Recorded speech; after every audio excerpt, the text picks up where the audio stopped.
Why did I leave King Crimson? Why did King Crimson disband? There's a number of ways of expressing that. One has to do with my own personal situation, that King Crimson was no longer answering for me the questions which were coming up increasingly in this Fripp. And the easy way of saying that would be it was no longer an appropriate form of education for me. And I could leave it at that, or I could go a little further. That on the night of July the 8th, I think it was a Sunday, it was the day before we began recording Red, I had a very strong experience which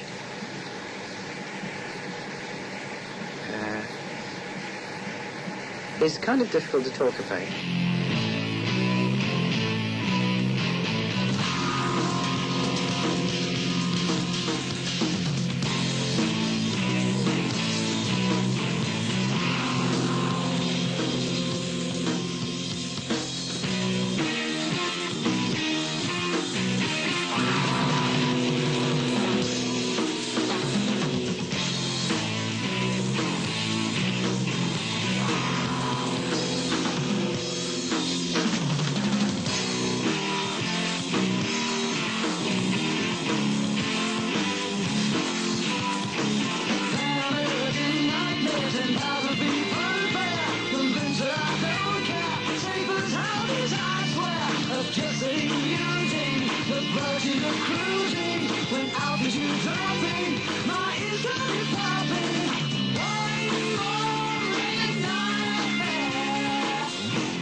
So that would be one way of expressing it. Another way would be to say that on a professional level, I was finding a lot of frustration within King Crimson. And much of this had to do with my frustration at not being able to make any human contact with the audiences for whom I was playing. And this, I think, was a result of three main reasons. The first, because of the scale of the event. And the turning point for me on this was playing in the Palais Sport in Rome to 15,000 people. And I'll give you the background to this particular performance, so you'll understand how it was that I felt in this situation. There was a ticket scam. Now, promoters in Italy is first of all known as a very idiosyncratic market. In fact, one is told not to go there and play. It is so idiosyncratic. One is not going to be a promoter unless one has highly placed family. Now, with our particular situation, the night before we played in Milan, and Sam Alder of EG has said to the promoter, full house tonight. Yes, said the promoter, 12,000. Looking up and seeing at least 3,000 people's tickets that were going in his back pocket, since we were being paid a percentage. So the next night we turned up at the Palais Sport in Rome. Sam said, full house. Yes, said the promoter, 12,000. No, said Sam. King Crimson not playing tonight. 14,000? No. So then there's panic. 200 Maoists had already walked through a glass wall, since music is free for the people, and the bill for replacing the glass wall fell on the promoter. So he was a little nervous. Then he went backstage and told all his ticket receivers, the scam's off, lads. And John Wetton walked into a door with this conversation going on. And What's this? You've one in our pocket, one in yours. What's this? What's this? Dead silence as John walks in. John turned round and left. So that's the background. So there is a measure of violence with the Maoists, disillusionment with the ticket receivers and the promoter, and to a sense, I suppose, with us on that, although we discovered it later. And then during our performance, the promoter was 13-year-old teeny bimby on our dressing room table. We returned after playing one encore and received a message from the 80 police. They didn't wish to turn either their batons or the machine guns on the 15,000 people who were currently rioting downstairs, had just pulled out our power cables and were about to destroy the entire building. Would we please return for a second encore? This seemed entirely a reasonable request. We returned, plugged in, 1, 2, 3, 4, off we went. Yes? No. No power. They pulled out the power cables. At this point, a young gentleman who had followed me up to the dressing room, I wondered who he was, followed me on stage.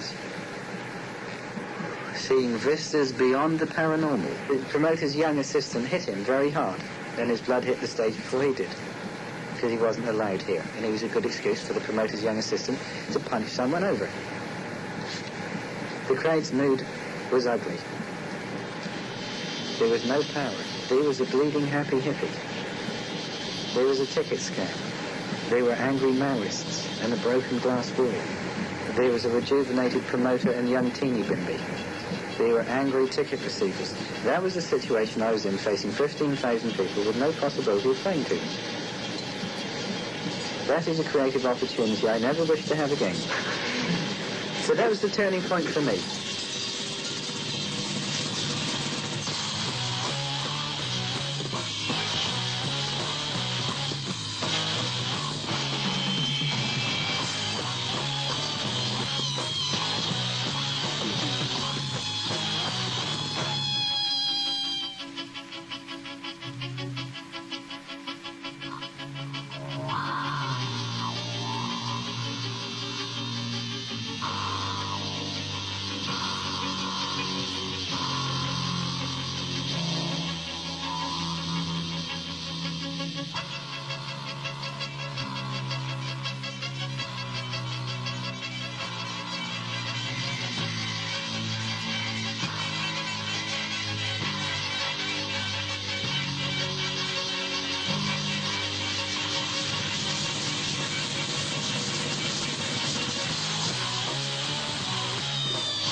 I'm very intrigued.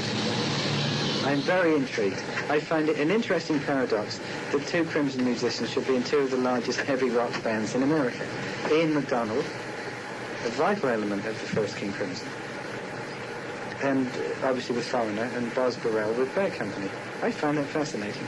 Lake with Emerson, Lake and Palmer, Mel Collins saxophone on the Rolling Stones' Some Girls, Ian Wallace drummer with Bob Dylan, and John obviously with UK and Bill with now with Bruford and so on. I find it intriguing. My own personal experience of Crimson was, it was so much a sense of relief to get away from it. And I can understand anyone else doing anything at all. And anything at all.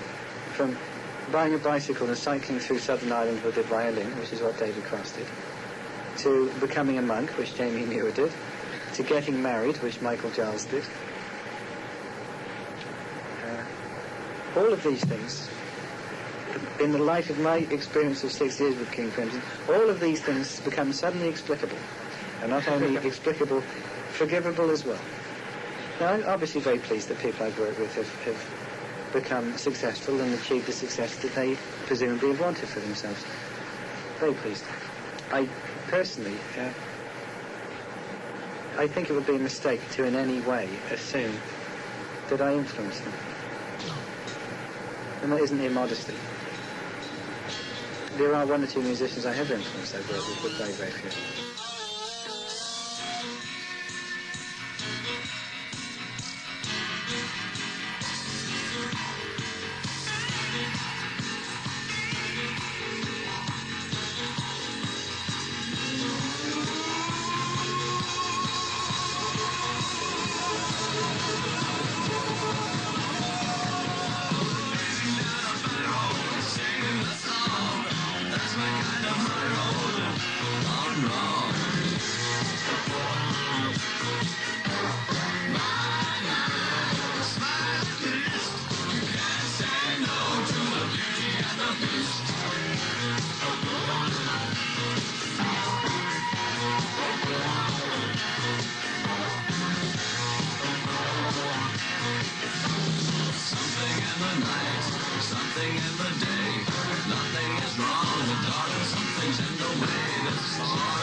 I went to the Reading Festival, Rock Music Festival, in August 1975, and waited an hour and a half beyond the scheduled time for a group of my acquaintance to set up their equipment, their expensive lasers.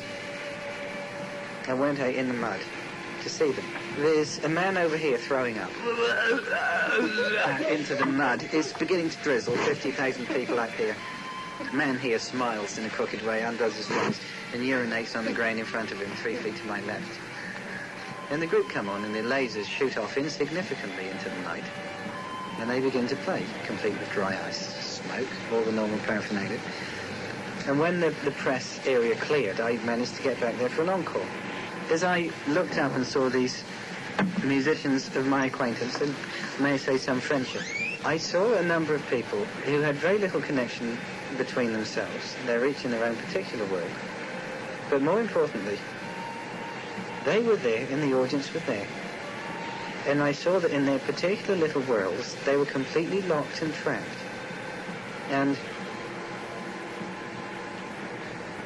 although rationally I knew all the reasons why that should be so, I just saw it like that. There they were, up there, going through their motions, puppets.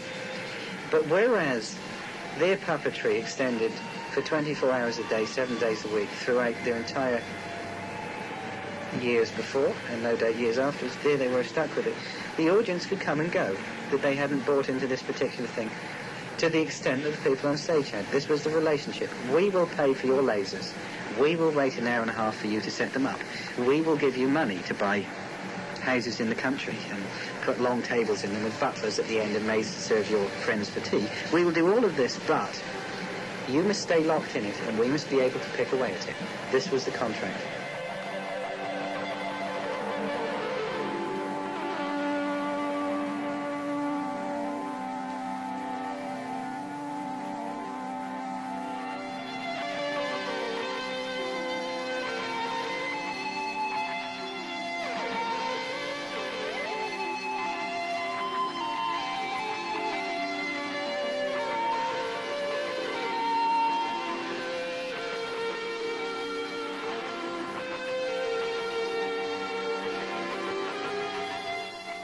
There's something peculiar about my lifestyle. He would have said, oh, no, you're very happy.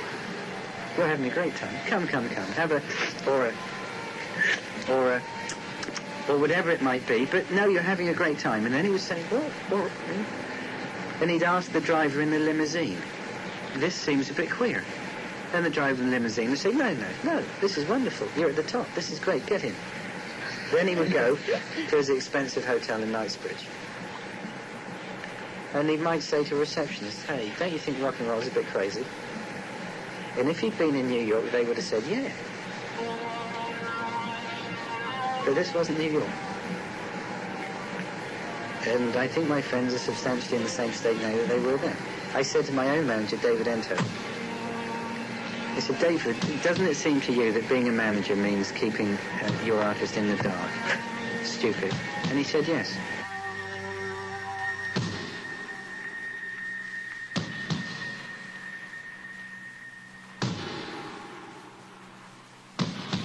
Ooh, baby, I hear you spend nighttime wrapped like candy in a blue neon glow. Fade away and radiate. Fade away, radiate.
For myself, I'm not yet sufficiently intrigued to actually plug my guitar into a synthesizer, but I find the kind of areas I'm working in now with my fairly minimal setup about all that I can handle, and that rather than develop the technology of the equipment, I would rather develop the technology of the human.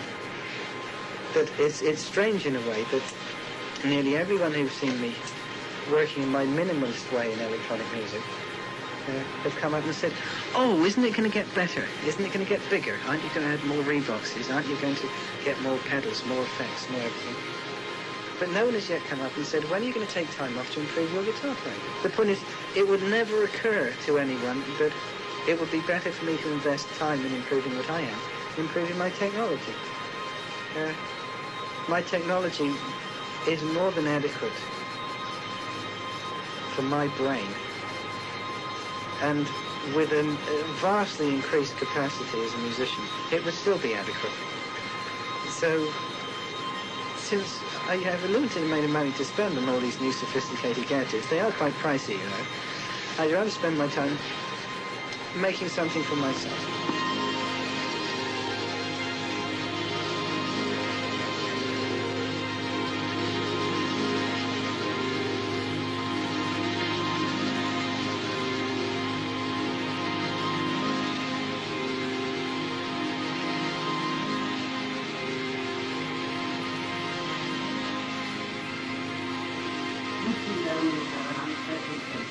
And dislike people. It is no obstacle to work.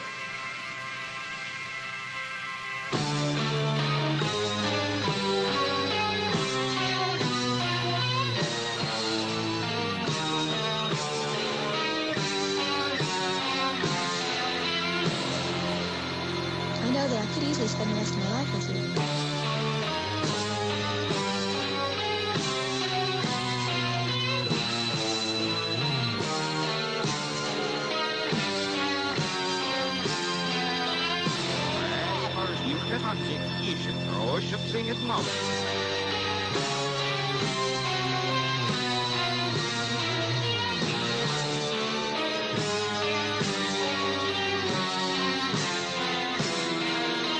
There's a new governor of racketeering, conspiracy, mail fraud, income tax evasion.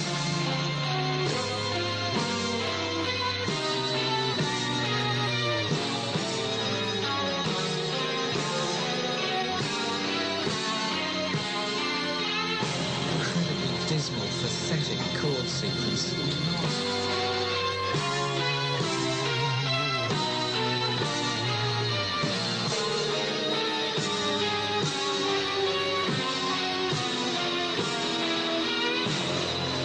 If you know you have an unpleasant nature and dislike people, it is no obstacle to work.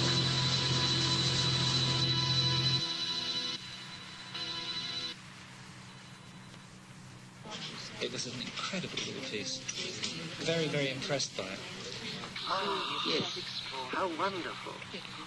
And it just has none of the qualities of your work that I find interesting. Abandon it. More good advice could hardly be packed into one sentence than there is there.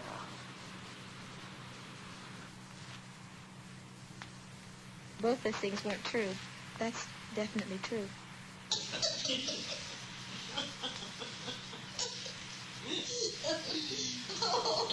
Well, we're talking about a piece called Haydn 2, and one has this piece of music, one might call it, and then at the end we have Eno saying, ah, wonderful, and Bennett says, yes, yes, with a shiver-puri baba, yes, yes, ah, wonderful. So everyone's very happy, and then you have the same people saying, really pathetic, dismal chord sequence, and then a piece of a sentence you couldn't... They agreed, so they just contradicted each other. Same people have contradicted themselves and reinforced each of them in their contradictions. Then you have this other voice popping in, saying, both those things weren't true. That's definitely true. And then you have a lot of laughter, which is actually my mother and Auntie Evie, Mrs. Edith Fripp and Mrs. Evelyn Harris. Now, what on earth does one make of this? For a long while, I found this very perplexing. One of the ways of approaching this would be to say that Haydn 2 is concerned with the operations of the mind on one level. That one can see oneself walking around New York, albeit in a lopsided fashion, monitoring the different voices in one's head, all the different voices that come in and out. And then at the end, these voices go on, and they cause so much confusion and havoc that in order to find any sensibility, one has to simply ignore them. So one way of approaching Haydn 2 would be to say it deals with the idea of distrust the operation of the mind. Nothing can be solved on that purely one-dimensional level.